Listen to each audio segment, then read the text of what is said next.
Friends, welcome back അൽസാബ് talks. അങ്ങനെ അടിപൊളി മാച്ച് തന്നെയായിരുന്നു ഇന്ത്യ ഇംഗ്ലണ്ട്.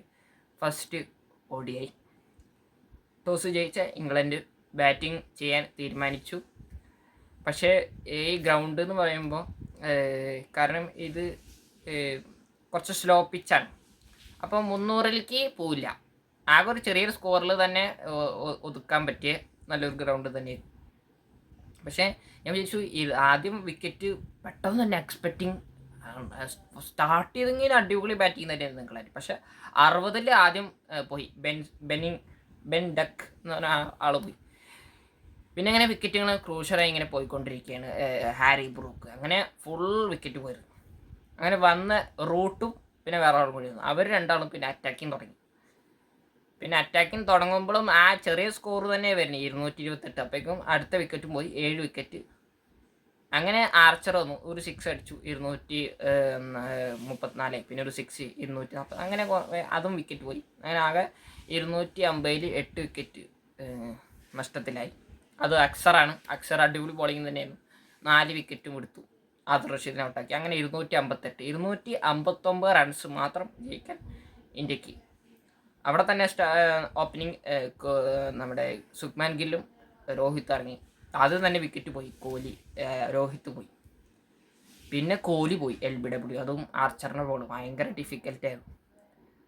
പിന്നെ ഇങ്ങനെ ഞെരങ്ങി. പിന്നെ ശ്രേയസ് അയ്യർ വന്നു. അപ്പോൾ ആ ശ്രേയസ് അയ്യരും ഗില്ലും എന്ന് പറയുമ്പോൾ കുറച്ച് നല്ല പാർട്ട്ണർഷിപ്പ് ഇട്ടു.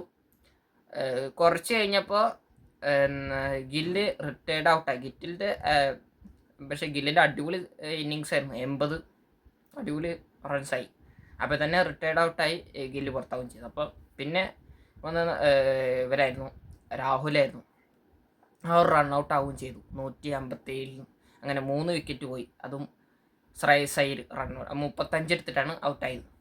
പിന്നെ രാഹുൽ വന്ന ഉടനെ സ്റ്റാർട്ടിങ് വിക്കറ്റ് പോയി. അങ്ങനെ 160-ൽ 4 വിക്കറ്റ്.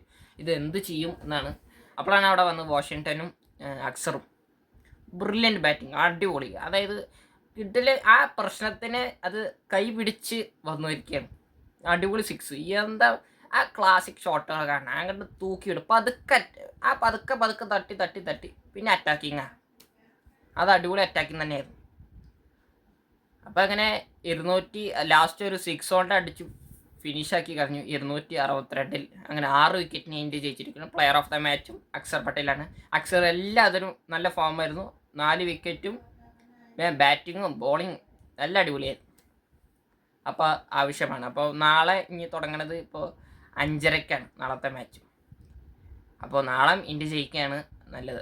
ഇന്ത്യ ജയിക്കട്ടെ തന്നെയാണ് ഞാൻ പറയുന്നത്. അപ്പോൾ നാളത്തും കൂടി ജയിച്ചാൽ നമുക്ക് ആ സീരീസ് ലീഡായി പരമ്പര ട്രോഫി ഇന്ത്യക്ക് കിട്ടുകയും ചെയ്യും. 3ാമത്തെ ODIയിലാണ് ട്രോഫി കൊടുക്കുക. അപ്പോൾ ഇത്രയും തന്നെ പറയുള്ളൂ. വീഡിയോ ഇഷ്ടപ്പെട്ട ലൈക്ക് ചെയ്യുക, സബ്സ്ക്രൈബ് ചെയ്യുക. മറ്റൊരു വീഡിയോ മെയിനിങ് കാണാം. അതൊരു കിട്ടിൽ ദെൻ ഗുഡ് ബൈ.